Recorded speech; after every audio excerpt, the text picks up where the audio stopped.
Hi guys, welcome back to our channel Rocky Subha Vlogs. Yet another bridal makeup vlog. But இந்த வாட்டி கொஞ்சம் தூரமாக Neyveli township கிட்ட.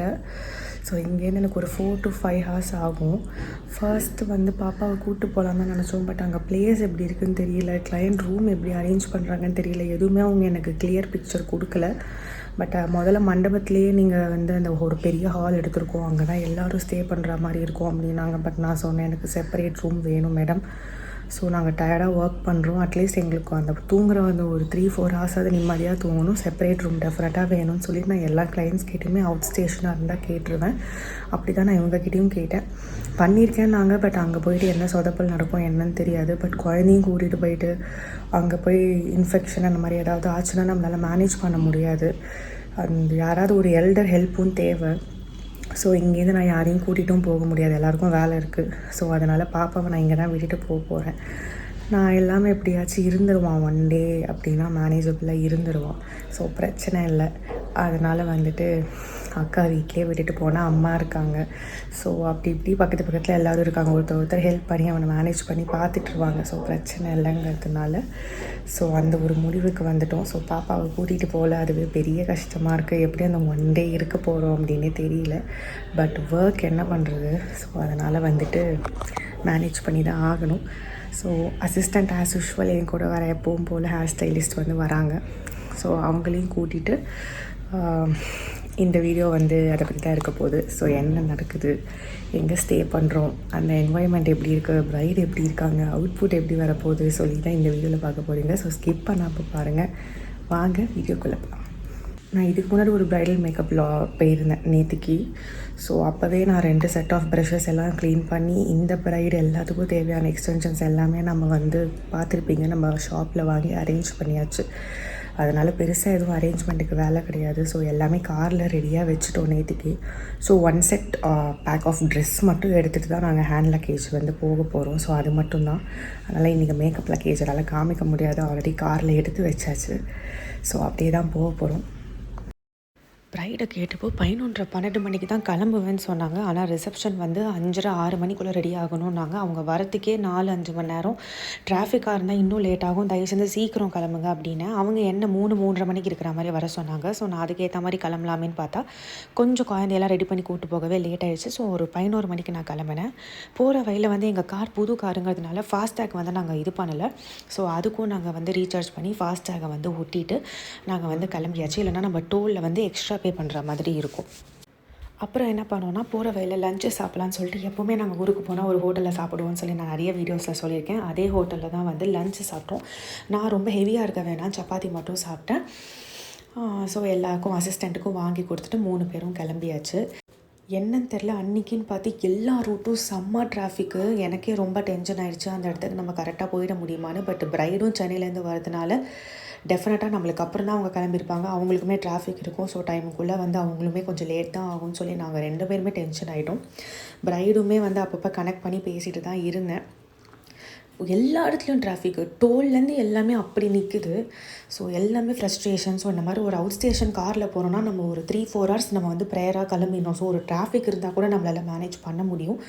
But இது கொஞ்சம் இன்டீரியருங்கிறதுனால எங்களுக்குமே கொஞ்சம் வசதியாக இருக்குது. ப்ரைடாலையுமே சீக்கிரம் வர முடியல.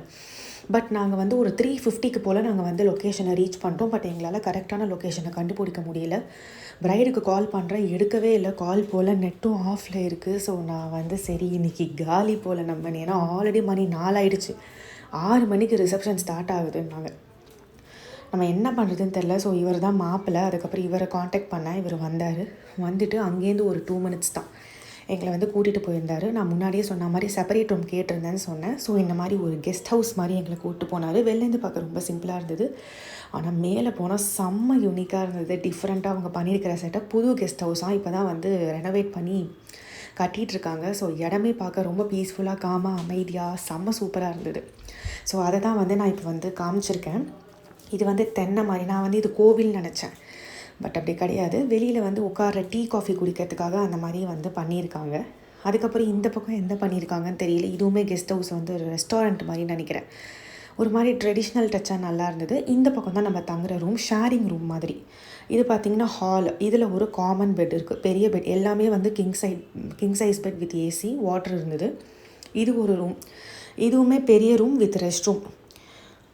ஸோ இந்த ரூம் தான் ஃபஸ்ட்டு எடுத்துக்கலாம்னு நினச்சோம். அப்புறம் என்ன தோணுச்சோ தெரியல, பிரைடு ஃபேமிலி வந்தால் பெருசாக இருக்கே, ஸோ எல்லோரும் தங்கிப்பாங்க அப்படின்னு சொல்லிட்டு நாங்கள் அந்த ரூமை நெக்லெக்ட் பண்ணிட்டோம். இது ஒரு சின்ன ரூம்.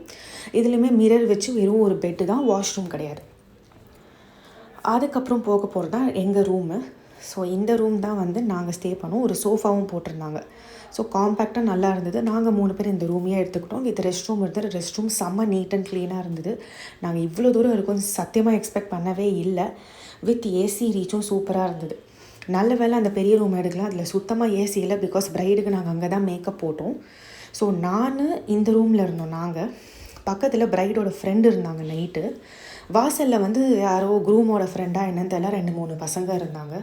ஸோ அவங்க செம்ம அரட்டை. நைட்டு ஃபுல்லாக அதிலே கொஞ்சம் டிஸ்டர்ப் ஆகிடுச்சு, தூங்க முடியல. இந்த ஷேரிங் ரூமில் அது ஒரு பிரச்சனை. வெளில பேசினா உள்ளே கேட்கும், உள்ளே பேசினா வெளில கேட்கும். ஸோ மேனேஜ் பண்ணி இருந்தாச்சு. பட் ரூம் நீட்டாக இருந்தது. அப்புறம் எங்களுக்கு காஃபி அரேஞ்ச் பண்ணி கொடுத்தாங்க. காஃபி குடிச்சிட்டு வெயிட் பண்ணிகிட்டு இருந்தோம். வழக்கம் போல் என்ன ஆகும், நம்ம தானே சீக்கிரம் போவோம், பிரைட் லேட்டாக தானே வருவாங்க. பார்த்தா மணி 5 மணிக்கு மேலே ஆயிடுச்சு. வெயிட் பண்ணுறோம். ப்ரைடு வரல. ஃபோன் பண்ணால் வந்துட்டே இருக்கிறாங்க. எனக்கு தெரியுது டிராஃபிக், பிகாஸ் அவங்க இன்னும் லேட்டாக கிளம்பியிருப்பாங்க. ஸோ ஈவினிங் டைம் ஆக டிராஃபிக் ரொம்ப ஜாஸ்தியாகும். அதுக்கப்புறம் 6 மணி ஆகிருக்கு. நாங்கள் பெட்டில் படுத்து ட்ரெஸ் இருக்கிறோம். வந்த மாதிரி தெரியல. ஒரு வேலையாக 6:10க்கு வந்தாங்க கரெக்டாக. என்ன பண்ண போகிறேனே தெரியல. பரவாயில்ல ப்ரைடு, நீங்கள் டைம் எடுத்துக்கோங்க, பார்த்துக்கலாம். ரொம்ப கேஷுவலாக டென்ஷன் ஆகாமல் இருந்தாங்க. ஸோ ரொம்ப ஹெல்ப்ஃபுல்லாக இருந்தது. அண்ட் யாரும் ரூமில் வந்து டிஸ்டர்ப் பண்ணல. நான், ராக்கி அண்ட் என்னோடய அசிஸ்டன்ட் மட்டும்தான் இருந்தாங்க. இவங்க தான் என்னுடைய ப்ரைடு வாணி. இவங்க ஒரு டீப் ஸ்கின் டோன். லைட்டிங்னால கொஞ்சம் ஸ்கின் டோன் டிஃப்ரெண்ட்டாக தெரியுது. Uneven skin tone. பட் இவங்களுக்கு ட்ரை ஸ்கின்னாக இருந்தது. ஆக்னி, பிம்பிள், ஸ்பாட்ஸ் எதுவுமே கிடையாது. But uneven skin tone. So first நம்ம என்ன பண்ணிக்கலாம்னா, இவங்களை கம்ஃபர்ட் பண்ணி லென்ஸ் வச்சுட்டேன். இதான் அவங்க ஃபர்ஸ்ட் டைம் லென்ஸ் வச்சது. அவங்களுக்குமே வச்சது ரொம்ப பிடிச்சது. ஓகேவான்னு கேட்டதுக்கப்புறம் then moving on to eye makeup. So eye makeup பார்த்திங்கன்னா உங்களுக்கு கண்ணு மேலே டார்க்காக இருந்ததுனால அதுக்கான கலர் கரெக்டர் கன்சீலர் போட்டு பவுடர் வச்சு பேக் பண்ணிவிட்டு தென் நான் வந்து ஐ ஷேடோவை ஸ்டார்ட் பண்ணிட்டேன். அவங்க first engagement sari then lehenga மாற்றணும்னு சொன்னாங்க. ஸோ ரெண்டுத்துக்குமே காமனாக இருக்கிற மாதிரி ஒரு ஐ ஷேடோ கொடுத்தேன். வைப்ரண்ட்டான போல்டு ஐ ஷேடோ கேட்டாங்க. ஸோ ஒரு மாதிரி ஒயின் கலரில் நம்ம வந்து காம்பினேஷன் பண்ணுற மாதிரி ஷிம்மர் அண்ட் கிளிட்டர் வந்து கொடுத்து நல்ல ஒரு வைப்ரண்ட்டான லுக் கொடுத்துருந்தேன். அவங்களுக்கு ஐஸ் வந்து ரொம்ப அழகாக இருந்தது. சரி, அதை நம்ம அதுக்கேற்ற மாதிரி க்ரியேட் பண்ணி கொடுக்கலான்னு தான் பண்ணுது. ஸோ ஐ மேக்கப் மட்டுமே பார்த்திங்கன்னா நான் எப்போவுமே ஒரு 10 to 15 மினிட்ஸ் டைம் எடுத்துப்பேன். டைம் இருந்துச்சுன்னா அதை கொஞ்சம் அழகாக பண்ணுறதுக்கு. பொறுமையாக பண்ணோன்னா அழகாக அவுட்புட் வரும். நெக்ஸ்ட்டு வந்து ஐப்ரோவை ஷேப் பண்ணிக்கிட்டேன். உங்களுக்கு ப்ரோ ஷேப்புமே ரொம்ப அழகாக இருந்தது. So next come to skin prepping. ரொம்ப most important step. Skin prepping பண்ணிங்கன்னா தான் வந்து மேக்கப் ரொம்ப நேரம் லாங் ஸ்டேவாக நல்லா ஃப்ளாலஸாக இருக்கும். அவங்களுக்கு வந்து லிப்ஸை சுற்றி ஹேர் இருந்தது, ஃபேஷியல் ஹேர்ஸ். அதை ரிமூவ் பண்ணுறது ப்ரைடோட விஷ் தான். எப்போவுமே கிளையண்ட்டை கேட்டுக்கோங்க. இஃப் தேர் ஓகே வந்து ரிமூவ் பண்ணுங்கள். இல்லைனா நீங்கள் முன்னாடியே சொல்லிடலாம், ஹேரை ரிமூவ் பண்ணலைன்னா கொஞ்சம் பிளாக்காக மாறும், அந்த இடத்துல ஸ்வெட் ஆச்சுன்னா மேக்கப் வந்துடும். ஓகேனா பண்ணிக்கலாம், இல்லைனா வேண்டாம். அவங்க ஓகே சொன்னாங்க, நான் பண்ணேன். நெக்ஸ்ட் அன்இவன் ஸ்கின் டோனுங்கிறதுனால கலர் கரெக்ட் பண்ணி கன்சீல் பண்ணி நெக்ஸ்ட் ஃபவுண்டேஷன் போட்டேன். இவங்களுக்கு நான் மோஸ்ட்லி யூஸ் பண்ணது எல்லாமே ஒரு sweat resistant and transfer proof. 100% sweat resistant நம்ம பண்ண முடியாது. பட் அவங்களுக்கு ஸ்வெட் ஆகாதுன்னு சொன்னாங்க. ரொம்ப நல்லதாக போச்சு. ஏன்னா நான் வந்து ஹாலில் ஏசி இல்லைங்கிறத அவங்க பேசுகிறத நான் கேள்விப்பட்டேன். ஏர் கூலர் மட்டும்தான், ஷெட்டு போட்ட மாதிரி ஒரு ஹாலு.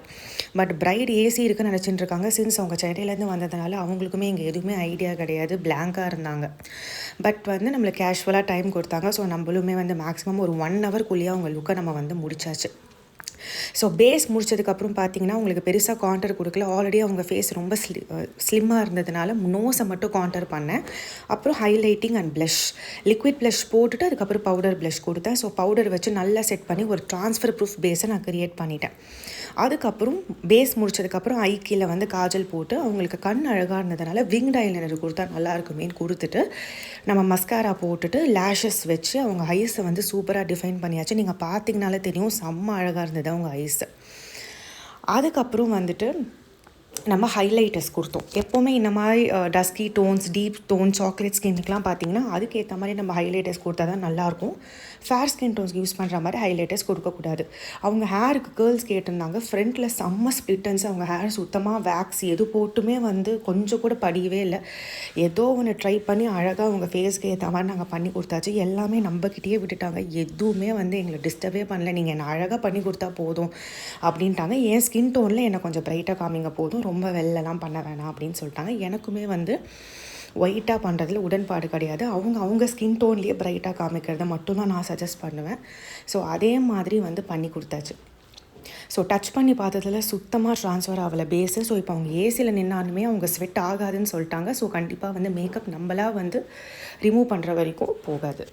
நெக்ஸ்ட் வந்து அவங்களுக்கு லிப்ஸ்டிக் வந்து கொஞ்சம் டார்க் டோன்ஸாக இருக்கிறதுனால அவங்களுக்கு டார்க் ஷேட் லிப்ஸ்டிக்ஸ் கொடுக்கும் போது தான் கொஞ்சம் அவங்கள போல்டாக காமிக்கும். நியூட் ஷேட்ஸோ லைட் ஷேட்ஸோ நம்ம கொடுக்கக்கூடாது. மீடியம் டு ஃபேர் ஸ்கின் டோன்ஸ்க்கு அப்படி கொடுத்தா செட் ஆகும். அதுக்கேற்ற மாதிரி ஒரு டார்க் லிப் டோன் வந்து 2 காஸ்டியூமுக்கு செட் ஆகிற மாதிரி கொடுத்துட்டேன். நடுவில் என் ரீல்ஸுக்கு வந்து நான் வீடியோஸ் வந்து பண்ணுற மாதிரி எடுத்துக்கிட்டேன். அண்ட் யூடியூபுக்கு வந்து ராக்கி எடுத்துகிட்ருந்தேன். ஸோ இப்படி தான் வந்து இவங்களுடைய ஃபைனல் லுக் இருந்தது. அதுக்குள்ளே மாப்பிளையும் டென்ஷன் ஆகி கால் பண்ணிட்டாரு, டைம் ஆயிடுச்சு அப்படின்னு சொல்லிட்டு. பிகாஸ் ஆல்ரெடி மணி வந்து 7 ஆயிடுச்சு. நாங்கள் 6:10க்கு ஸ்டார்ட் பண்ணியிருந்தோம், 1 ஹவரில் முடிச்சிட்டோம். பட் பிரைடு வந்து ப்ளவுஸை தேடிட்டு இருந்தாங்க. சென்னையிலேருந்து வந்ததுனால எல்லாம் கொளறுபடி. ஸோ லேட் ஆகிடுச்சு. ஸோ நம்ம மேலே எந்த மிஸ்டேக்கும் கிடையாது. அதுக்கப்புறம் உங்களுக்கு பிந்தி வச்சாச்சு, ஜுவல்ஸ் போட்டாச்சு. எனக்கு பெருசாக கிளாஸ் ஸ்கின் எல்லாருக்கும் பண்ணுறதுல உடன்பாடு கிடையாது. ஏசி இல்லாத இடத்துல ரொம்ப பிக் ஆக்னி இருக்கிறது அந்த மாதிரி இருக்கிறவங்களுக்குலாம் நம்ம கிளாஸ் ஸ்கின் பண்ணக்கூடாது. மோஸ்ட்லி நான் ட்ரான்ஸ்ஃபர் ப்ரூஃப் பேஸில் மேட் லுக்கில் ஒரு ஹைலைட்டிங் லுக் தான் கொடுப்பேன். ப்ரொவைடட் கிளையன்ஸாக விஷ் பண்ண கிளாஸ் ஸ்கின் லுக். ஏன்னா அது வந்து ஸ்வெட் ஆச்சு அப்படின்னா பயங்கரமாக ட்ரான்ஸ்ஃபர் ஆகிடும், நம்ம ஒன்றுமே பண்ண முடியாது, கெட்ட பேர் ஆகிடும். ஸோ மோஸ்ட்லி நீங்களும் அந்த மாதிரி ட்ரை பண்ணி பாருங்கள். அவங்க ஹேர்டுக்கு நானே ஆர்டிஃபிஷியல் ப்ரஷ் வந்து ப்ரொவைட் பண்ணிவிட்டேன். ஸோ அந்த ப்ரூஷை வச்சு அழகாக வந்து ஒரு கேர்ள்ஸ் ஹேர் ஸ்டைலை வந்து ரெடி பண்ணியாச்சு. இதான் அவங்க ஃபைனல் அவுட்புட். எவ்வளோ அழகாக இருக்காங்க பாருங்கள். அவங்களுக்கு ரொம்ப பிடிச்சிருந்தது. அண்ட் அவங்களுமே வந்து வீடியோவில் வந்து உடனே வந்து நம்மளுக்கு ரிவ்யூ கொடுத்துட்டாங்க. அதுவுமே ஹாப்பி. அவங்க மட்டும் இல்லை, மொத்த ஃபேமிலி எல்லாருமே ரொம்ப காம்ப்ளிமெண்ட் பண்ணாங்க. அவங்களும் ரொம்ப ஹாப்பியானாங்க. ஸோ எவ்வளோக்கு எவ்வளோ ஃபேஸ் இம்பார்ட்டன்ஸ் கொடுக்குறோமோ நெக் அண்ட் ஹேண்ட் மேட்ச் எல்லாமே இம்பார்ட்டன்ஸ் கொடுக்கணும். அது எல்லாமே முடிச்சு கம்ப்ளீட்டாக வந்து பிரைட் ரெடி. ஒரு வழியாக ப்ளவுஸ் அவங்க கண்டுபிடிக்கிறதுக்குள்ளே நாங்கள் சாரியை ப்ளீட் பண்ணி ரெடியாக வச்சிட்டோம். ஈஸியாக இருந்தது. ஸோ டக்குன்னு கட்டி முடிச்சுட்டு ஸ்ட்ரைட்னிங் மிஷின் யூஸ் பண்ணி அயன் பண்ணி பிரைடை வந்து ரெடி பண்ணியாச்சு. ஸோ ரொம்ப கேஷுவலாக எங்களுக்கு டைம் கொடுத்து டிஸ்டர்பன்ஸ் இல்லாமல் பண்ணியிருந்தாங்க. ரூமே பர்ஃபெக்டாக கொடுத்துருந்தாங்க. ஸோ நாங்களுமே ரொம்ப ஹாப்பி. ஸோ இது இன்ஸ்டாகிராம்லேயும் அப்லோட் பண்ணியிருக்கேன், மறக்காமல் செக் அவுட் பண்ணுங்கள். பிடிச்சிருக்கா? பிடிச்சிருக்கு, ரொம்ப பிடிச்சிருக்கு. நீங்கள் எக்ஸ்பெக்ட் பண்ண மாதிரி இருக்கா? அதை விடவே நல்லாவே தான் இருக்குது. தேங்க்யூ. அவங்களுக்கு முடிச்சுட்டு ஒரு வழியாக பிரைட் அவசரமாக காரில் கிளம்பிட்டாங்க. நாங்கள் பின்னாடியே போனோம். இங்கேருந்து ஒரு 5 to 6 months ட்ராவல் சொன்னாங்க மண்டபம். ஸோ அவங்களுடைய ரிலேட்டிவே லொக்கேஷன் அனுப்பிச்சிருந்தாங்க. அதை ஃபாலோ பண்ணி மண்டபத்துக்கு போயிட்டோம். நான் சொன்ன மாதிரி ரொம்ப இன்டீரியர் மண்டபம், ஒரு இருட்டு ஒரு காட்டுக்குள்ளே இருந்த மாதிரி இருந்தது. பட் காம்பேக்டாக குட்டி அழகாக இருந்தது. ஸோ இதான் வந்து மண்டபம். நான் நினச்ச மாதிரியே ஏசி இல்லை. நானே நினச்சேன், என்னடா இவ்வளோ லேட்டாக போகிறாங்களே, கிட்டத்தட்ட ஆல்மோஸ்ட் 8-9 மணி ஆகிடுச்சு. நார்மலாகவே ஊர் சைடில் லேட்டாக தான் ரிசப்ஷன் இருக்கும். பட் சுத்தமாக கூட்டம் இல்லை. நாங்கள் உள்ளே போய்ட்டு ஃபஸ்ட்டு சாப்பிட்டுட்டோம். ரொம்ப காலியாக இருந்தது. சாப்பிட்ற இடமே பார்த்தீங்கன்னா ஹால்லேயே தெரியும். சுத்தமாக ஆளே இல்லை. ஏன்னா ரொம்ப லேட்டாக போனாங்க. ஏன்னா பிரைடு வந்ததே லேட்டு. நாங்கள் 1 ஹவரில் ரெடி பண்ணாலும் அப்போ தான் ப்ளவுஸ் அது இதுன்னு தேடுறாங்க. பிகாஸ் அவங்களும் சென்னைங்கிறதுனால பெருசாக அவங்களுக்கு இங்கே எதுவுமே அவங்களுக்கு பழக்கம் இல்லை, எல்லாமே புதுசாக இருக்குது. ஸோ அதுவே நிறைய கிளாஷஸ் இருந்தது. ஸோ இப்போ தான் உங்களுக்கு என்கேஜ்மெண்ட்டே நடக்குது. அதுக்கு தான் சாரி. இந்த என்கேஜ்மெண்ட்க்கு அப்புறம் லெஹங்கா மாற்றிட்டு அவங்க ரிசப்ஷன் பண்ணோம். ஆல்ரெடி மணி 9க்கு மேலே ஆகிடுச்சு. இதுக்கப்புறம் அவங்க என்ன ரிசப்ஷன் பண்ண போகிறாங்க, என்ன பண்ணுறாங்கன்னு சுத்தமாக புரியல. சரி, நம்ம வேலை முடிஞ்சிருச்சுன்னு வந்துட்டோம். லெஹங்கா மாற்றுறதுக்கு அவங்களுக்கு அங்கே ஹெல்ப் பண்ணோம். ரூம் சீரியஸ்லி ரொம்ப பேடாக இருந்தது, செம வஸ்தாக இருந்தது. நான் யோசித்தேன் காலைல மேக்கப் எங்கே பண்ண போகிறோம் அப்படின்னு சொல்லிட்டு. அதுக்கப்புறம் வந்துட்டு மாப்பிள்ளை தனியாக நின்றுட்டு இருந்தாரு. நாங்கள் லெஹங்கா மாற்றி கொடுத்துட்டு வந்தோம். மேக்கப் சுத்தமாக கலையில். அவங்க எல்லாருமே செம்மையாக காம்ப்ளிமெண்ட் பண்ணாங்க. ஸோ நாங்கள் டச்சப்பே பண்ணல. லெஹங்காவை மாற்றி கொடுத்துட்டு அவங்களுக்கு ஹெல்ப் பண்ணிவிட்டு நாங்கள் வெளில வந்தாச்சு. அண்ட் சாப்பிட்டும் முடிச்சாச்சு. சரி, இதுக்கப்புறம் நம்மளுக்கு அங்கே வேலை கிடையாது அப்படின்னு சொல்லிவிட்டு நாங்கள் அங்கேருந்து கிளம்பிட்டோம். ஸோ நைட்டு வந்து படுத்தாச்சு. நான் முன்னாடியே சொல்லியிருப்பேன், காமன் ரூம்னால வெளில அந்த பசங்க அரட்டை அடித்து பேசினதில் தூக்கமே இல்லை. 2:30 மணிலேருந்து முழிச்சிட்டு இருந்தேன். பிரைடு சுத்தமாக பேசலை. பிரைடு மண்டபத்திலே தான் இருந்தாங்க. நாங்கள் இங்கேருந்து மண்டபத்துக்கு போனோம். பிரைடோட ஃப்ரெண்டுக்கு கால் பண்ணுறேன், அவங்களும் எடுக்கலை. அதுக்கப்புறம் எடுத்துகிட்டு சாரி, அவங்க இன்றைக்கி மேக்கப் வேணான்னு சொல்லி குண்டை தூக்கி போட்டாங்க. என்னங்க இப்படி சொல்கிறீங்க அப்படின்னு சொல்லிட்டு பேசும்போது அதுக்கப்புறம் கொஞ்ச நேரம் கழிச்சு மாப்பிள்ளை பேசினார். ஆனால் உங்களுக்கு 15 months தான் டைம் இருக்கும், ஆல்ரெடி டிலே ஆகிடுச்சுன்னாங்க. இது தெரிஞ்ச கதை தான் அப்படின்னு சொல்லிட்டு எல்லோரும் குளிச்சுட்டு ரெடி ஆகிட்டு நான் என்ன பண்ணோன்னா, ஏதோ தோணுச்சு இன்றைக்கி வந்து நம்மளுக்கு சகுனம் சரியில்லை அப்படின்ட்டுன்னு. ஸோ முன்னாடியே எக்ஸ்டென்ஷன்ஸை வச்சு கொஞ்சம் வச்சு நாங்கள் ரெடி பண்ணிவிட்டு நாங்கள் வந்து எல்லாத்தையும் எடுத்துகிட்டு மண்டபத்துக்கு போயிட்டோம். செம்ம பண்ணி நீங்கள் பார்த்தீங்கனால தெரியும், ரோடு சுத்தமாக தெரியல. ஸோ நம்ம என்ன பண்ணோம், வழக்கம் போல் நம்ம தான் ஃபஸ்ட்டு மண்டபத்துக்குள்ளே என்ட்ரு பண்ணோம். எல்லோரும் தூங்கிட்டு இருந்தாங்க. ஒரு காக்கா இல்லை. நாங்கள் வந்து 4:30 மணிக்குள்ளேயே அங்கே போயிட்டோம். சரி, அங்கேயே போய் வெயிட் பண்ணுவோம், டக்குன்னு நம்மளுக்கு போகிறதுக்கு ஈஸியாக இருக்கும் அப்படின்னு சொல்லிட்டு பார்த்தா பிரைடு வரவே இல்லை. மாடு தான் வந்தது. ஸோ நானும் வெயிட் பண்ணி அப்புறம் மாப்பிள்ளை வந்தார், மாப்பிள்ளை ஃப்ரெண்டு வந்தாங்க. இப்படியும் அப்படியும் அலைஞ்சிட்டு இருந்தாங்க. இருங்க கூப்பிட்றேன்னு சொல்லிட்டு அங்கே என்ட்ரன்ஸ் தெரியுதே, அதுக்கு பக்கத்தில் உள்ள ஒரு ரூம் இருக்குது. அதில் தான் ப்ரைடு தூங்கிட்டு இருந்தாங்க போல். நாங்களும் வெளில உட்காந்து வெயிட் பண்ணுறோன்ட்டு வெளில ப்ரைடு வரவே இல்லை. அப்புறம் ப்ரைடு நைட்டி போட்டுன்னு வராங்க. ஹலோ மேடம், குட் மார்னிங்னு சொல்லிட்டு, என்ன மேடம் இது 6-7 முகூர்த்தத்தை வச்சுட்டு இப்போ தான் வரீங்களேன்னு பார்த்தா அங்கே தண்ணி வரல. அந்த பஞ்சாயத்து போது எல்லாமே அங்கே பிரச்சனையாகவே இருந்தது.